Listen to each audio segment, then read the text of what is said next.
fournissons une assistance technique dédiée aux entreprises pour mesurer et évaluer leurs besoins, bien connaître leurs factures énergétiques, identifier les coûts principaux et ensuite identifier des solutions pour réduire cette facture énergétique. Alors aujourd'hui, j'ai eu le grand honneur de participer à la première session de la conférence organisée par la CGEM dans le cadre de l'initiative Entreprise Climat Maroc.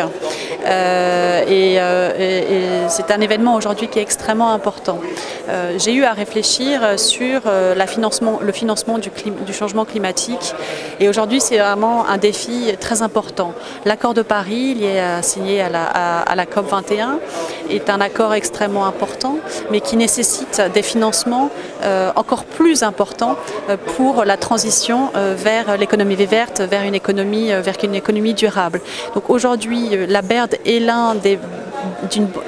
l'une des banques multilatérales de développement les plus actives en la matière. Lors de la COP21, nous nous sommes engagés en tant que chef de file avec 5 autres banques de développement pour accroître nos investissements dans l'économie verte. Donc aujourd'hui, nous avons une cible de 40% de nos investissements qui doivent être des investissements verts. Et aujourd'hui, nous sommes à peu près autour de 35%. Donc nous sommes dans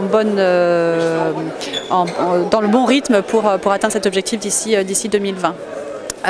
Donc il faut, je pense aujourd'hui, un effort combiné, que ce soit du secteur public, du secteur privé et du milieu financier, pour accompagner le changement climatique et s'adapter et répondre aux défis climatiques. Alors, les entreprises marocaines ont un rôle extrêmement important à jouer.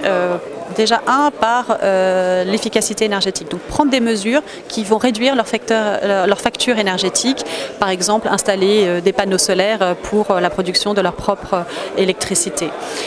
Également, elles doivent mettre à niveau leurs outils de production pour réduire leur consommation énergétique.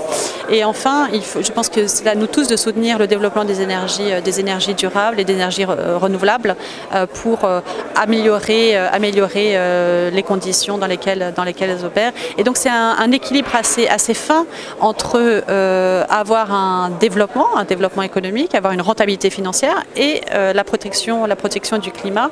Et donc, comme dans toute décision, il y a la décision économique, climatique et financière.